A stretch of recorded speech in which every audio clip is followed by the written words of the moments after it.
안녕하십니까? 네, 안녕하세요. 잠시만요. 혹시 아닙니다. 오늘은 마이크 대 없이 마이크를 손으로 잡고 하도록 하겠습니다. 오늘부터 계속 비가 온다고 합니다. 어제까지 뭔가 한여름과 같은 날씨였는데 날씨가 이렇게 한순간에 변하네요. 하지만 우리를 향하신 하나님의 사랑은 다음 슬라이드 해줄 수 있을까요, 혹시?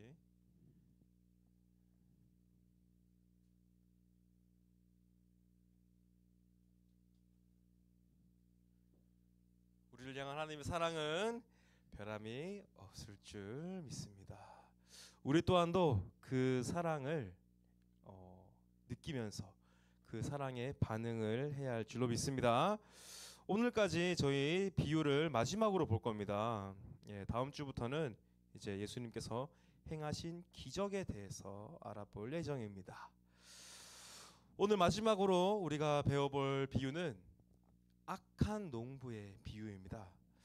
비유라고 하는 것은 하나님 나라에 대해서 예수님께서 우리에게 전하시기 위해 우리가 이해할 수 있는 그러한 매개체를 이용하여서 이번에 같은 경우에는 농작물과 이 농부들과 종들과 또 이 농부 이 밭에 이 포도원의 주인 이러한 식으로 비유를 들어서 우리에게 하나님의 나라가 어떠한 곳인가, 하나님이 옳다 여기는 것이 무엇인가에 대해서 비유로 말씀을 하시는 것입니다. 지난주 같은 경우에는 우리가 제목이 꼿꼿한 사람 옆에 고개 숙인 사람이다 그래서 두 사람이 나왔었죠. 기도하는 사람이 있었는데 누구와 누구였죠? 한 사람은 바리새개예요. 바리새인. 그리고 두 번째는 세리. 맞습니다. 자, 그 둘의 기도의 차이점에 대해서 우리는 알아봤습니다. 오늘 본론으로 들어가기 전에 질문을 하나 하도록 하겠습니다. 혹시 여러분들 중에 가장 무서운 선생님이 누군지 혹시 기억하십니까? 누구요? 왜 어떤 식으로 어떻게 그 사람이 제일 무서웠나요? 뭐라고? 떠들면 혼낸다. 그건 당연한 것 같아요. 떠들면 혼나죠. 그죠? 네. 저 같은 경우에는 선생님이 전도사님이 어렸을 때는 아직 학교에서 체벌을 할 수가 있었어요. 아직 선생님들이 그때 당시에는 막대기를 하나씩 들고 다닐 때였습니다. 근데 때리는 선생님보다 더 무서운 선생님이 있었어요. 그게 누구냐면 평상시에는 천사처럼 아주 잘 대해주다가 한 번씩 화를 극대노를 하면 그만큼 무서운 선생님이 없었던 것 같습니다. 오늘 이 얘기를 왜 했냐 했을 때에 예수님께서도 우리가 생각하기에는 항상 온화하시고 온유하시고 또 천사 같으시고 항상 다 품어주실 것 같지만 예수님께서도 강하게 분노를 하시면서 화를 내신 적이 있다라는 것입니다. 오늘 이 악한 농부 비유가 시작되기 전에 어떠한 일이 있었냐? 바로 예수님께서 성전을 청결하시는 일을 행하셨습니다. 그때 당시에 예루살렘 성전에 가셨을 때에 사람들이 비둘기와 소와 여러 가지 이 제사를 드릴 만한 그런 동물들을 거래를 하고 또 그때 당시에는 화폐가 여러 종류가 있었기 때문에 헌금을 하려면은 화폐를 교환했었어야 됐습니다. 지금도 우리 환전하죠. 교회에 환전소가 있었던 것입니다. 충격적이지 않습니까? 그러한 것을 예수님께서 보시고 상을 엎으시면서 여기는 아버지의 기도하는 집이다 이렇게 말씀하시면서 분노를 표출하시는 누가 보면은 예수님께서는 지금 보면 책찍도 들고 있죠. 예수님께서 이 소들을 이렇게 때리면서 소들도 쫓아내시고 이렇게 분노하시는 예수님의 모습이 있었습니다. 그때에 대제사장들과 서기관들과 장로들이 예수님의 이러한 행동에 권위가 어디서 나오냐? 라고 질문을 하게 됩니다. 우리말로 표현하자면은 도대체 뭘 믿고 그렇게 하십니까? 어떠한 빽이 있길래 그러한 행동을 하냐? 이렇게 물어보는 것이었습니다. 이 질문에 예수님께서는 그 대답으로 오늘 우리가 읽은 그 본문 말씀인 악한 농부의 비유를 말씀하십니다. 우리 또한 어떠한 권위에 순종할지, 그리고 그 권위의 근원이 무엇인지 어디인지 알아가는 시간이 되기를 바랍니다. 먼저 오늘 비유에는 등장인물들이 나옵니다. 먼저 주인이 있고요. 포도원 주인이 있습니다. 그리고 그 포도원 주인이 일을 시킨, 포도원 주인이 잠시 타국에 가 있는 동안 일을 시킨 농부가 있고요. 그리고 포도원 주인이 그 열매를 걷기 위해서 보낸 종들이 있습니다. 그리고 또 뭐가 있었죠? 마지막에 아들이 있었습니다. 자, 이 포도원 주인이 누구냐 했을 때 누구인 것 같아요? 뭐라고요, 회장님? 맞습니다. 이 포도원 주인은 하나님이다라고 볼 수 있겠습니다. 자, 두 번째, 그러면 이 농부, 악한 농부는 누구일까요? 예수님이 누구에게 이 얘기를 하고 있었어요? 누가 예수님께 어떠한 권위에 그런 것을 행할 수 있냐라고 물어봤습니다. 누구였을까요? 아무도 대답을 안 하네요. 제 말 듣고 있었나요 혹시? 누구인 것 같습니까? 이 농부들, 악한 농부들이 누구일까요?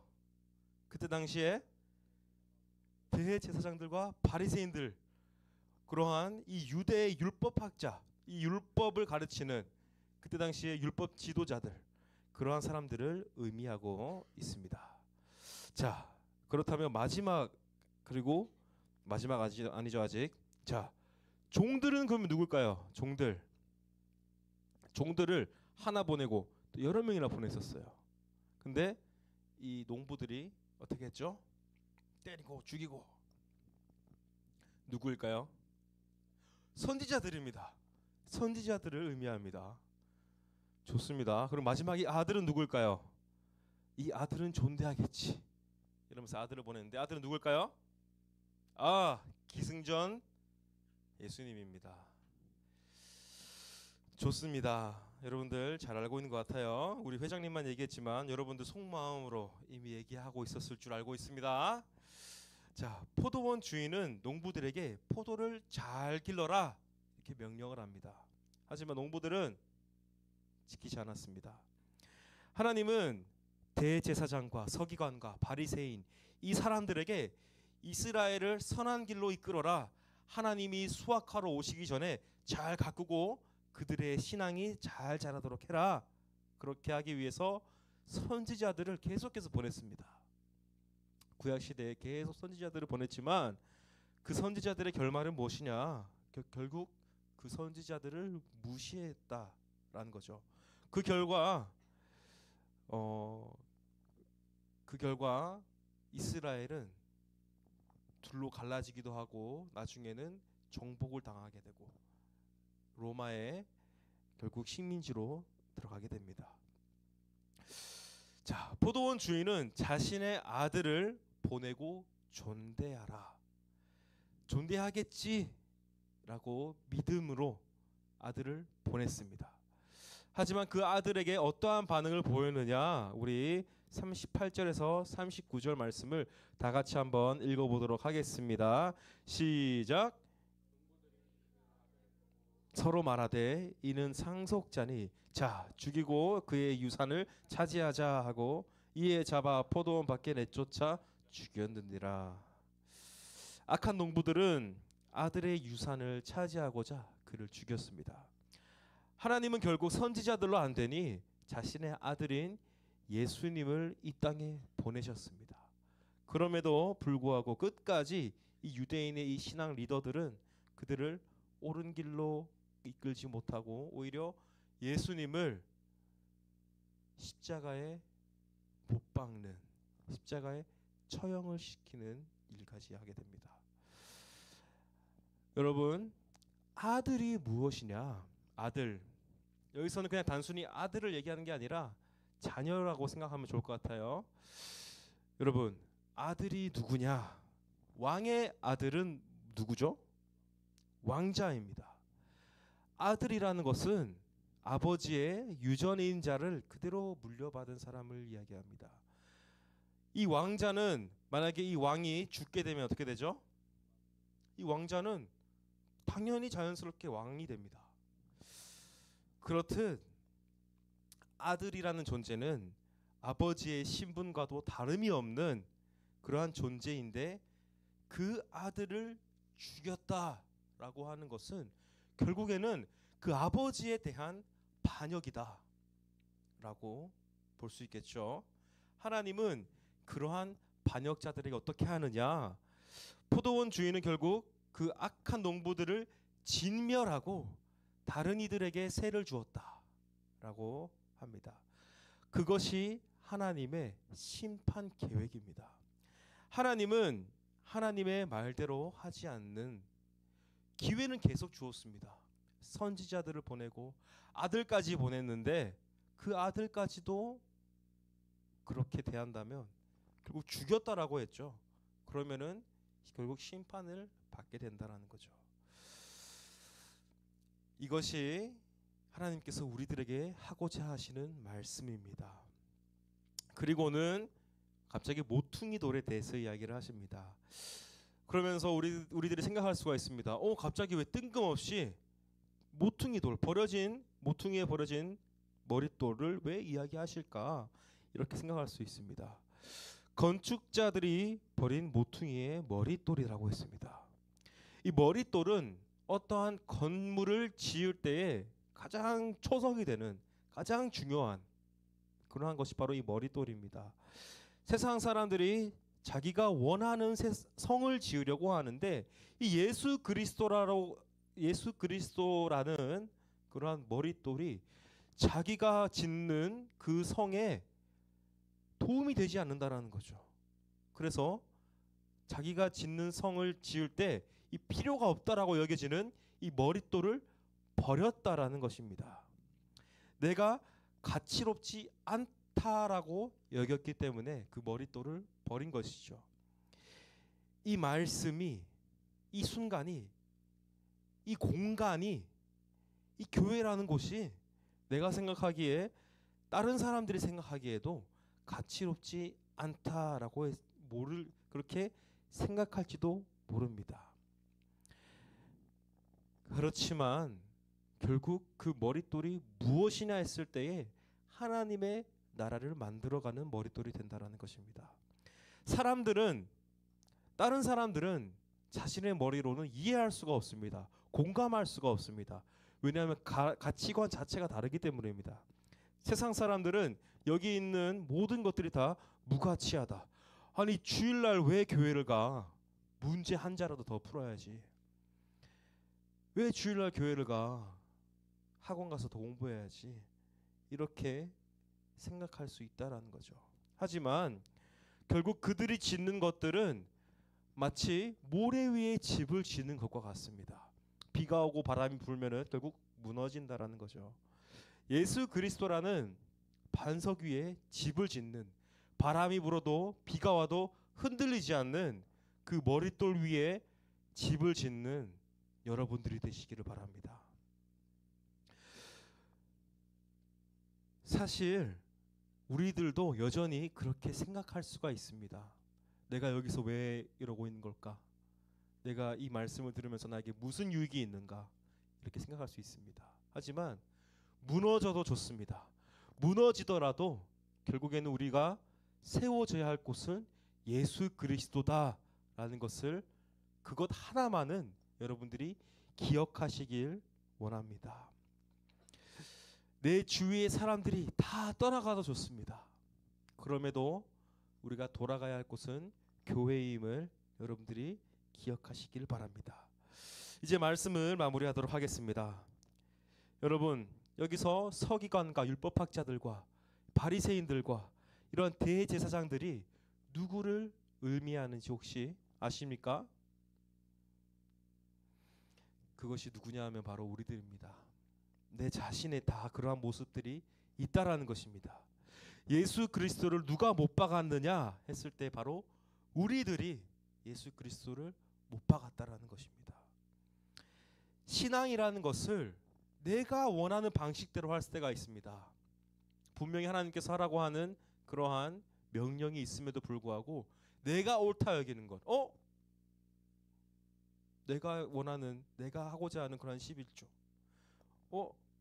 내가 원하고자 하는 그러한 헌금, 주일날 교회 오는 것, 수요 예배 드리는 것, 금요 기도회 오는 것, 그러한 것들이 내가 원하는 대로 하는 신앙일 수도 있다라는 거죠. 마치 바리새인들과 서기관들과 대제사장들이 자기들이 옳다 여기고 열심히 율법을 지켰던 것처럼 우리 또한도 내가 원하는 대로, 내 입맛대로 그렇게 하는 경우가 있다라는 것입니다.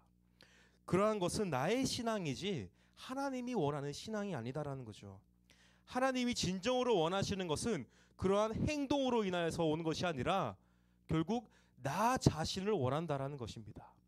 내가 하나님께 드려지는 것, 내가 하나님께 11조를 드리는 것이 아니라 내가 하나님께 드려지는 것이 진정으로 하나님이 원하시는 11조라는 것입니다. 예배를 내가 이 순간 잠시 이 시간을 하나님께 드리는 것이 아니라 나의 모든 것을 하나님께 드리는 것이, 그것이 하나님께서 원하시는 예배다라는 거죠. 그것이 바로 약한 자의 고백일 줄 믿습니다. 하나님은 약한 자의 고백을 원하십니다. 오늘도 포도원의 농부가, 포도원의 주인이 포도원의 농부들로부터 열매를 거두신다라고 했습니다. 이 열매라는 것은 우리들의 신앙을 얘기하는 것입니다. 이 포도원에 있는 이 나무에서 나오는 이 열매들은 연약한 열매들입니다. 손으로 조금만 힘을 줘도 터지기도 하고요. 세상적으로 아무 가치도 없는 그러한 나무들입니다. 그렇지만 포도원 그 주인이 옳다 여기는 그러한 열매다라는 거죠. 그것에 대해서는 우리 다음 주 이제 가나 혼인 잔치를 할 건데 이 포도주와 이 포도의 의미에 대해서 조금 더 알아보도록 하겠습니다. 여러분, 밤이 지나고 나면 무엇이 오죠? 아침이, 새벽이 옵니다. 그죠? 모든 것이 다 무너지고 내가 생각하던 옳다, 내가 옳다 여기던 그러한 나라들이 다 무너지고 나면 결국에 오는 것은 하나님의 나라다라는 것입니다. 내 본성이 변화되어지기를 원합니다. 우리 올해 주제가 그의 나라를 향하여입니다. 우리는 하나님의 나라로 향하여 가야 될 줄 믿습니다. 하나님이 옳다 여기시는, 내가 옳다 여기는 그 나라가 아니라 하나님이 옳다 여기시는 그의 나라로 향하여 가고 그 나라를 누려가는 저와 여러분들이 되시기를 주님의 이름으로 축복합니다. 이 시간 다 같이 우리 말씀을 두고 기도하기를 원합니다. 하나님, 저희들은 너무나도 연약한 자들임을 이 시간 고백합니다. 포도와도 같은 저희들임을, 양과도 같고